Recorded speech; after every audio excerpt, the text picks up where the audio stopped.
जो एंथ्रोपोलॉजी मनुष्य के विषय में सिद्धांत, उसके बारे में आज हम लोग सीखेंगे। कई बातों को हम सीखते हैं, लेकिन अपने बारे में सीखना बहुत जरूरत है। जो एक मनुष्य के बारे में ये दुनिया में सबसे बेहतर सारी बातों को जो सिखाती है, बताती है, वो है हमारा पवित्र बाइबल है। और कहीं भी इतना एक मनुष्य के बारे में, उनका शुरुआत से लेकर अंत तक कहीं भी हम सुन नहीं पाते हैं, पढ़ नहीं पाते हैं, लेकिन हमारा बाइबल बहुत अच्छी तरीके से हर बातों को मनुष्य के बारे में हमें सिखाती है। उसको ही आज हम लोग देखेंगे। विशेष करके जो मनुष्य के विषय में सिद्धांत, जो एंथ्रोपोलॉजी, उसमें बहुत सारे पार्ट है, लेकिन हम कम से कम जो हम जानना जरूरत है, उसको हम 7 पार्ट हम आज सीखने जा रहे हैं। उसमें से पहला है मनुष्य की उत्पत्ति के विषय में प्रमुख सिद्धांत, जो major theories on the origin of man. दूसरा, परमेश्वर के स्वरूप में मनुष्य, man in the image of God. तीसरा, मनुष्य की प्रकृति, नेचर ऑफ मैन। और चौथे बात है जो मनुष्य का पाप में गिरना, द फॉल ऑफ मैन। और पांचवी बात है जो मनुष्य ने पाप में गिरने से जो तत्काल परिणाम क्या हुआ, जो इमीडिएट कॉन्सिक्वेंसेस, उसको बारे में हम लोग देखेंगे।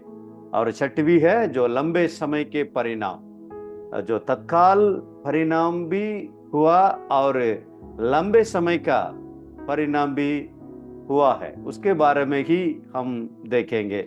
और अंतिम में जो पतन के लिए परमेश्वर का समाधान, God's solution for the fall. जो मनुष्य ने गिर गया, उसको परमेश्वर ने कैसे उसको जो समाधान किया, उसके बारे में भी आज हम सीखने जा रहे हैं। इसलिए ये बात थोड़ा गहराई रहेगा।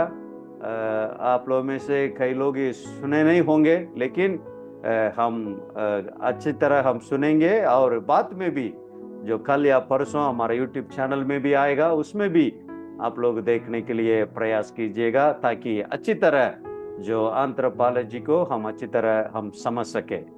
उसमें हम पहला हम देखते हैं मनुष्य की उत्पत्ति के विषय में प्रमुख सिद्धांत, major theories on the origin of man. उसके बारे में 3 महत्वपूर्ण बातों को हम सीखेंगे। पहला है विकासवाद, एवोल्यूशन थियरी। वो विकासवाद जो थियरी है, वो क्या कहती है? उसमें मनुष्य सरल जीवों से विकास की प्रक्रिया द्वारा उत्पन्न हुआ, ऐसा कह रहा है। इसका मतलब है एक छोटा सा जो अमीबा, उसका नाम कहते हैं, वो अमीबा से ही ये सारे दुनिया की कितनी जीव जंतु है, वो सभी आया करके ये थियरी बताती है। ये सवाल है, इसमें हमारा एक सवाल है, जीवन और नई प्रजातियों की उत्पत्ति का स्पष्ट उत्तर नहीं देता।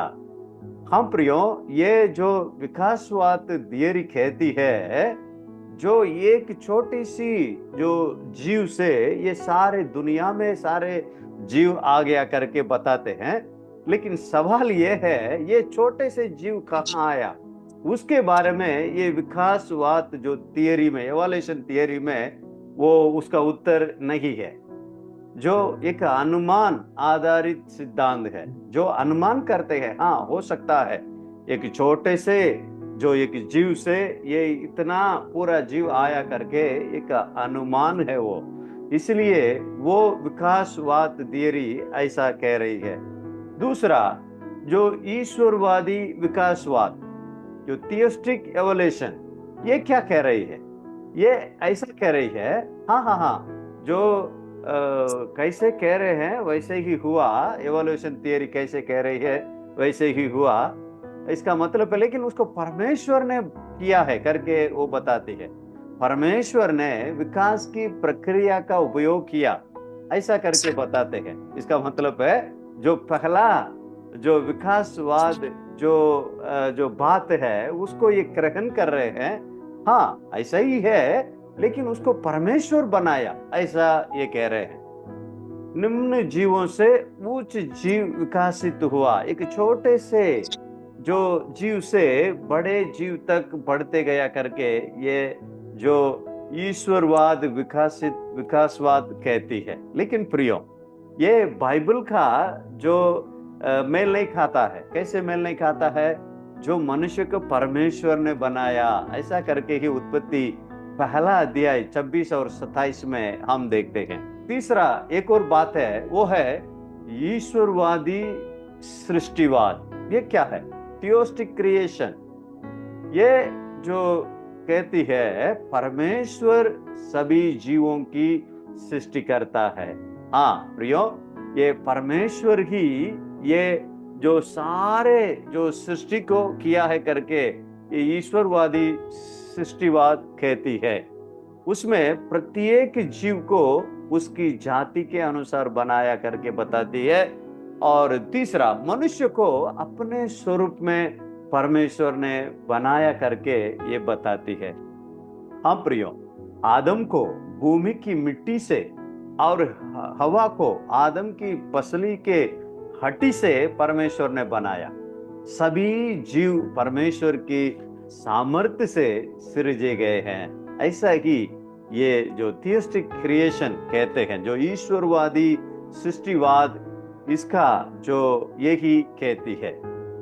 जो सृष्टि वृत्तांत जो परमेश्वर का दिव्य प्रकाशन है, वो लोग नहीं समझ सकते हैं। लोग उसको समझना, उसको अनुमान करना, ऐसा हो सकता है, ऐसा कर सकता है करके करना, जो ऐसा ही वे लोग करते हैं, लेकिन उसको सही रीति से समझ नहीं सकते हैं। ये डिवाइन रेवलेशन है। परमेश्वर, जिस परमेश्वर ने जो बनाया, वो परमेश्वर ही ये बाइबल के द्वारा, जो अपने वचन के द्वारा ये सारी जानकारियां हमारे लिए देते हैं।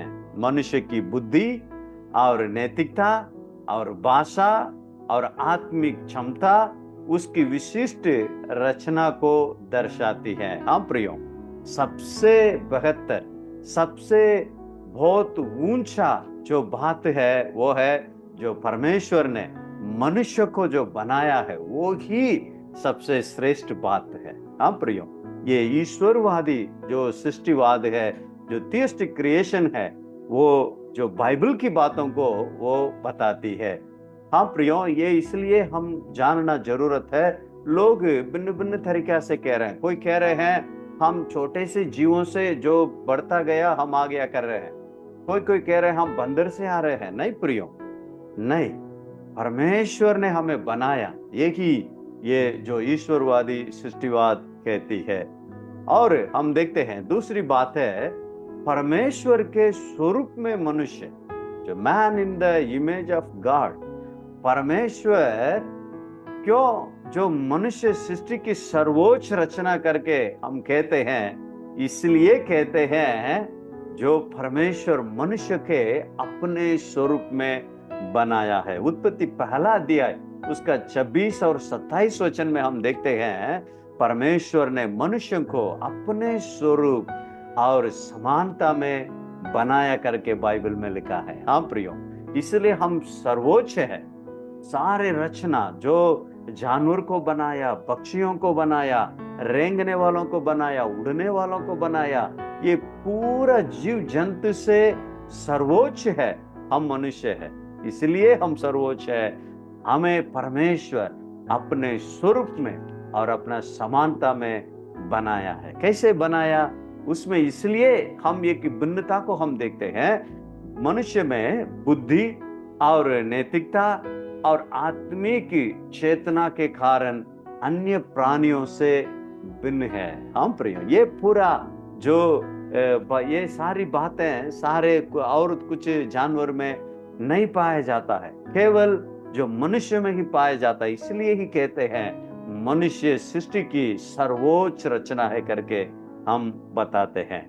परमेश्वर का स्वरूप का अर्थ क्या है, हम उसके बारे में थोड़ा हम सीखेंगे। आप लोग बड़ी ध्यान से सुनिएगा। कई लोगों का ये कुछ नया बात होगा, लेकिन बड़ी ध्यान से सुनने से ही ये समझ पाएंगे। परमेश्वर का स्वरूप का अर्थ क्या है?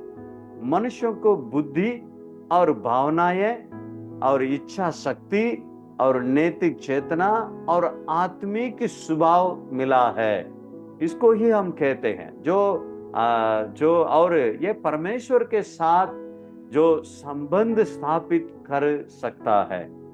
हाँ प्रियो, जो परमेश्वर अपने स्वरूप में जो बनाया है उसका अर्थ को ही हम अभी समझ रहे हैं। जो स्वरूप और समानता, दो शब्द को बाइबल में हम देखते हैं। जो इमेज, जो स्वरूप, जो परमेश्वर का प्रतिबिंब है। जो इमेज का अर्थ क्या है? परमेश्वर का प्रतिबिंब। और समानता, जो लाइकनेस कहते हैं, परमेश्वर के गुणों का आंशिक जो प्रतिबिंब।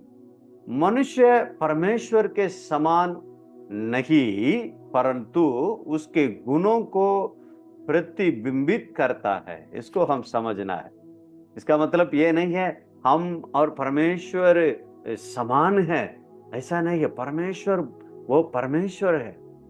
इसका मतलब है जो परमेश्वर का गुणों की जो प्रतिबिंबित उसको दर्शाता है।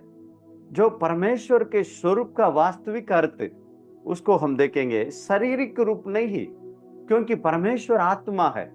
वो आत्मा परमेश्वर है। परमेश्वर के लिए कोई स्वरूप नहीं है प्रियो, इसलिए वो स्वरूप के बारे में नहीं कह रहा है। ये शारीरिक रूप का बात नहीं है, केवल नैतिक और सिद्धता नहीं, नैतिक सिद्धता नहीं है, क्योंकि पतन के बाद भी स्वरूप बना रहा। जो कुछ बातें हमारा जो मनुष्य में वो रहता था, केवल शासन का अधिकार भी नहीं है, ये अलग से दिया गया है। जो शासन करने का जो अधिकार है अलग से दिया गया, जो इसका अर्थ है बुद्धि, इच्छा, नैतिकता, आत्मिक स्वभाव और परमेश्वर को प्रतिबिंबित करने वाले गुण को ये बताती है। और ये पतन का जो प्रभाव, जो मनुष्य ने पाप में गिरा उस समय क्या हुआ देखिएगा। पाप ने स्वरूप को विकृत किया। ध्यान से सुनना है। जो परमेश्वर का स्वरूप को समाप्त नहीं किया, लेकिन विकृत किया, उसको उल्टा पुल्टा कर दिया। वही ये जो बात है, बुद्धि और नैतिक चेतना और रचनात्मकता और निर्णय लेने की क्षमता बनी रही। परमेश्वर का स्वरूप आज भी प्रत्येक मनुष्य में विद्यमान है, उसको हम देख सकते हैं। क्योंकि जो उत्पत्ति 5वां अध्याय में पहला और तीसरा वचन तक पढ़ेंगे तो उसके बारे में आप थोड़ा जान सकते हैं। और भी जो परमेश्वर का स्वरूप और समानता, उसको और भी थोड़ा गहराई से लेके जाना चाहता हूं। जो प्रभु यीशु मसीह परमेश्वर का स्वरूप, आप अभी अच्छी तरह आप समझ सकते हैं। यीशु मसीह परमेश्वर का सिद्ध स्वरूप हैं। उन्होंने मनुष्य बनकर पूर्ण आज्ञाकारिता का आदर्श दिखाया। सच्ची मानव समानता का आदर्श केवल मसीह है। हम प्रियो, जो हम परमेश्वर किस रूप से वो चाहते हैं, किस रूप से उन्होंने बनाया, अगर उसको हम देखेंगे तो यीशु मसीह में हम देख सकते हैं। मनुष्य की जिम्मेदारी क्या है? दो बातों को मैं बताना चाहता हूं, ध्यान से सुनिएगा। परमेश्वर का स्वरूप पुनः प्राप्त करना। हाँ, हम सुने थे, आदम के पाप से मनुष्य ने महिमा खो दी। जो रोमियो का 3रा अध्याय में हम देख सकते हैं, जो सबने पाप किया परमेश्वर के महिमा रहित है। वो महिमा, क्या महिमा? जो परमेश्वर का स्वरूप को जो पाप करने के समय उसको खो दिया, लेकिन मसीह के द्वारा वह पुनः प्राप्त होती है। प्रभु यीशु मसीह को एक व्यक्ति जब स्वीकार किया, विश्वास किया, मन फेर के प्रभु यीशु मसीह का जो उद्धार का अनुभव में आया, उसी समय वो जो स्वरूप है पुनः जो प्राप्त होते हैं। तुरंत नहीं, जो उसमें पूरी रीति से नहीं, उसको ही हम देखते हैं। ये जो विश्वास और नया जन्म से हमें परमेश्वर के स्वरूप में पुनः जो स्थापित होते हैं, जो शुरुआत है, जो इफिसियों का पत्री में अगर आप पढ़ेंगे वहां अच्छी तरह आपको आप देख सकते हैं, ये मसीह के स्वरूप में बढ़ते जाना है। हमें मिला है जो उद्धार के बाद उसमें हम बढ़ते जाना है। नया जन्म जो आत्मिक जीवन की शुरुआत है, वही शुरुआत पवित्र आत्मा हमें प्रतिदिन बदलते हैं।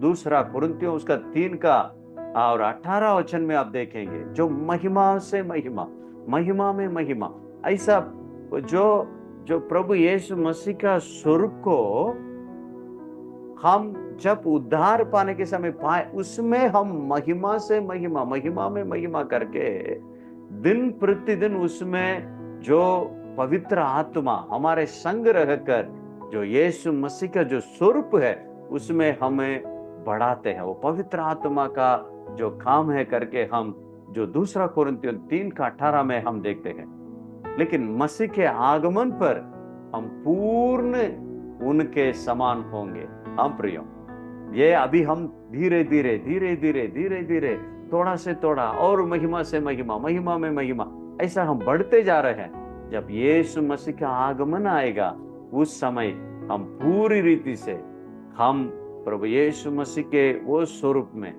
हम रहेंगे।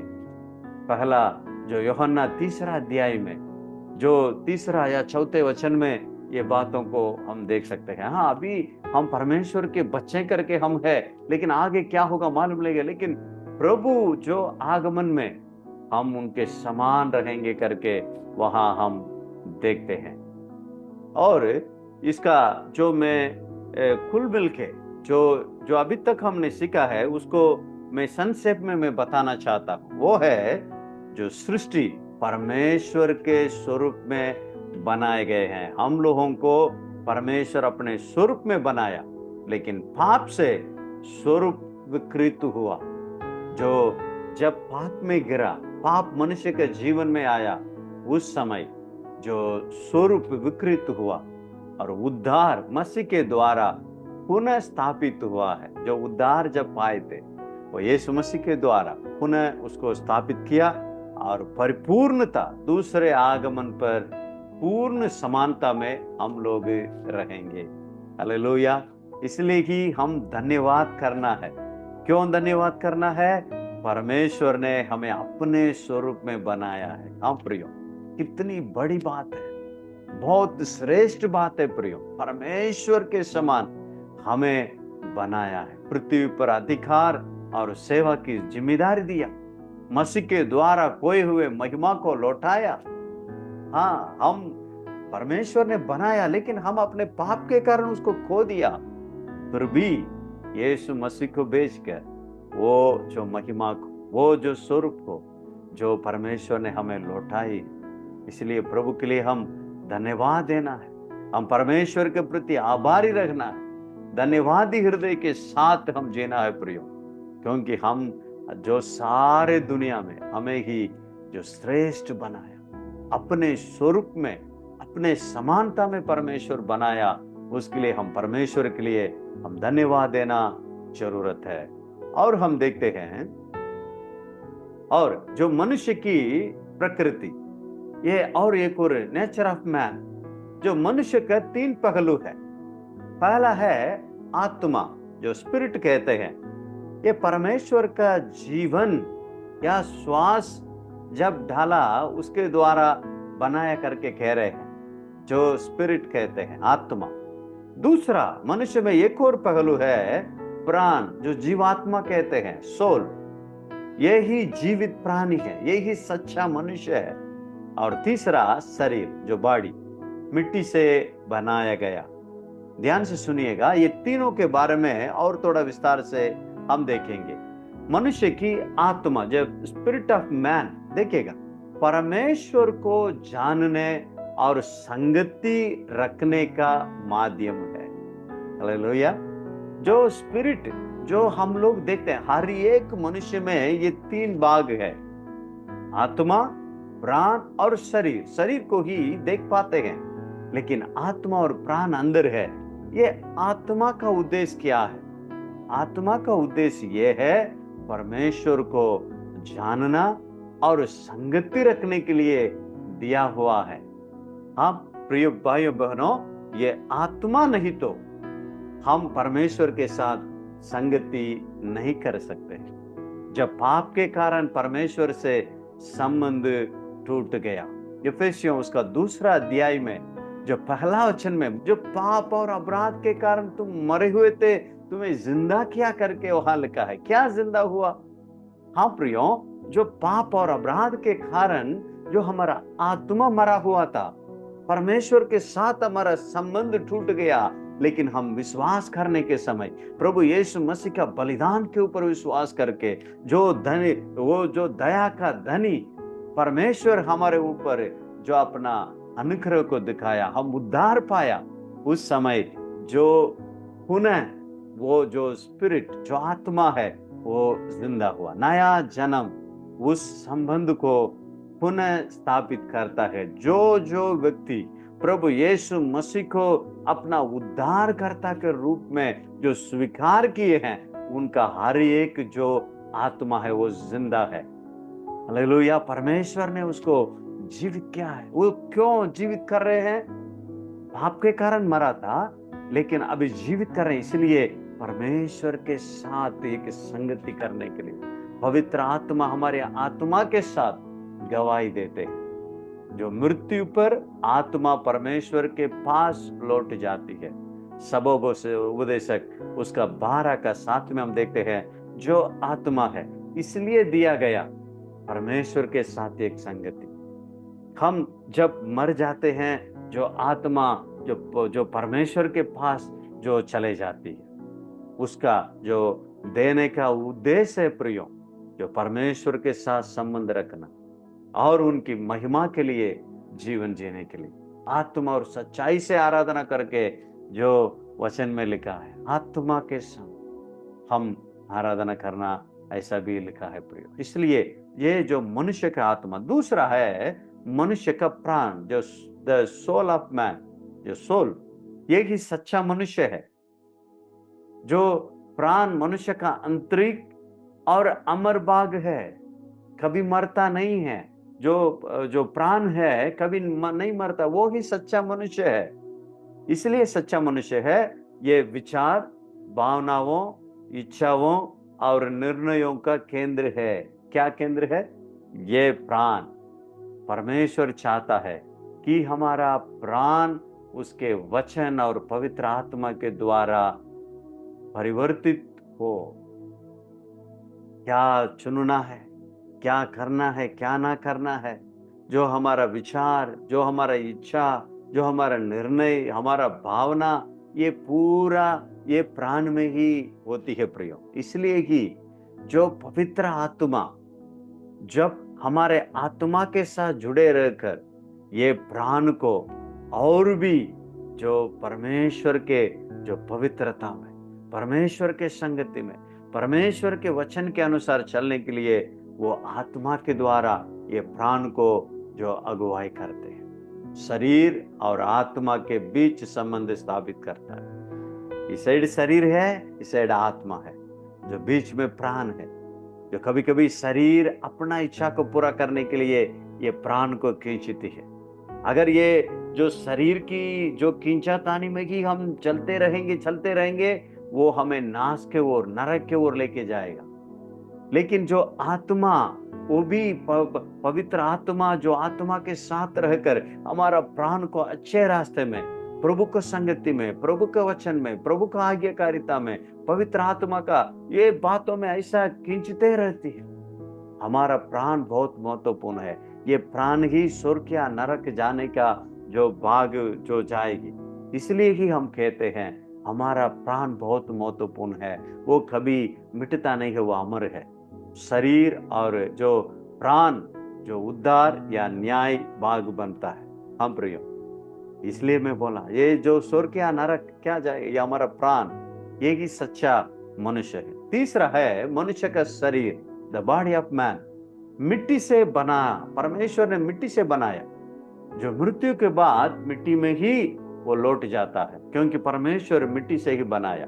5 इंद्रियों द्वारा संसार को जानता है। ये शरीर, ये संसार में हम जाने के लिए, आने के लिए, देखने के लिए, काम करने के लिए, खाने के लिए, ये जो काम हम इसके द्वारा करते हैं। लेकिन बाइबल कहती है, ध्यान से सुनिएगा, भले ही ये मिट्टी से बनाया मिट्टी में चले जाएगी, लेकिन ये शरीर को परमेश्वर का, पवित्र आत्मा का मंदिर लिखा है, ये परमेश्वर का तंबू लिखा है, परमेश्वर का घर लिखा है, जो मसीह का अंग लिखा है। मसीह सिर है, हम सभी अंग है करके, इसलिए इसको हम पवित्र रखना जरूरत है। मनुष्य का जो शरीर के बारे में ऐसा जो भविष्य के बारे में बाइबल में लिखा है, वो छुड़ाया जाएगा।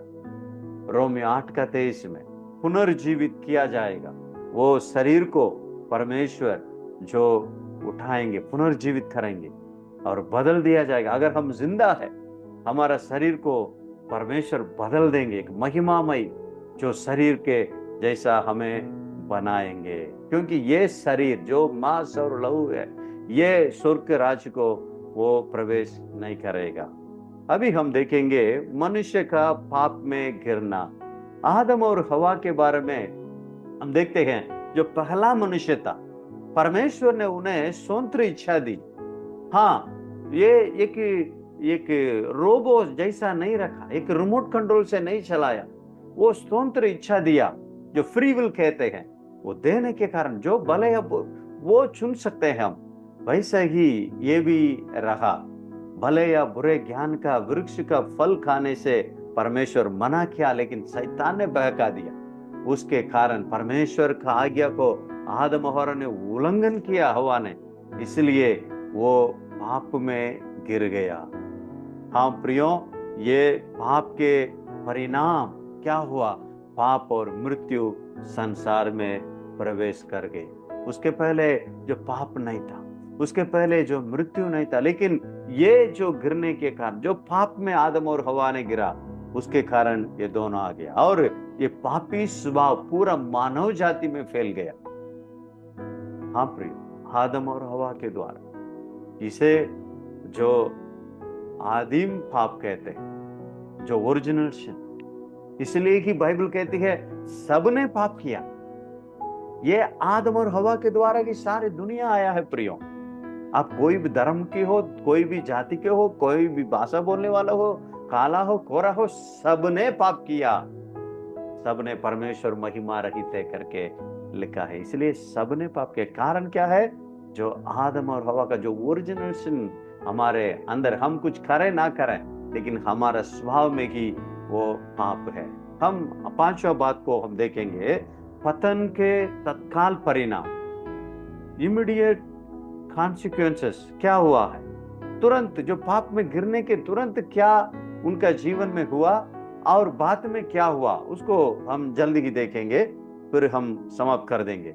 पवित्रता खो गई, उन्हें पता चला कि वे नंगे हैं। उत्पत्ति 3:7 में हम देखते हैं। दूसरा, परमेश्वर के साथ संगति टूट गई। उसी समय तक परमेश्वर अदन की वाटिका में उन लोगों से बातचीत कर रहे थे, लेकिन ये लोग जो पाप आया उस समय चिप गए थे, परमेश्वर से चिप गए। परमेश्वर आकर ढूंढ रहे थे कहाँ है, लेकिन ये लोग चिप गए, इसलिए जो पाप संगति को वो तोड़ दिया। और तीसरा, मानवीय संबंध बिगड़ गया। उन्होंने एक दूसरे से दोष लगाने लगे, इनके कारण मेरा हुआ है। आदम का पूछने समय, जो आपने दिया ये हवा के कारण ही मैंने खाया करके एक दूसरे से दोष लगाने लगा। और चौथे, भय और अपराध बोध माने गिल्ट उत्पन्न हुआ, भय उत्पन्न हुआ। वे परमेश्वर से डर गए, इतनी प्यारे से दौड़ के बात कर रहे थे, लेकिन अभी डर गया हूं करके वो बता रहे थे। डर आ गया, भय आ गया और अपराध बोध आ गया, गिल्टी फील करने लगे और भले और बुरे ज्ञान का प्राप्त हुआ। उनकी आंखें खुल गई। और छठवीं बात हम देखते हैं, अंतरात्मा जागृत हुई, उन्हें अपनी वास्तविक स्थिति का एहसास करने लगा। सातवां बात है, आत्मा, प्राण और शरीर पाप से प्रभावित हुए। और पशु और पृथ्वी के श्राप के अधीन हो गए। मनुष्य के कारण पृथ्वी भी श्राप में हो गया, दुख और कठिन परिश्रम बढ़ गया। हाँ प्रियो, उस समय तक जो अच्छा जो फल तोड़ तोड़ के खा रहे थे, लेकिन अभी पसीना बहाना पड़ा, जीवन कष्टमय हो गया था। और परिवार के संबंधों में संघर्ष, अधिकार संघर्ष और तनाव बढ़ने लगा। दोनों परिवार में समस्या और शारीरिक मृत्यु संसार में आ गई।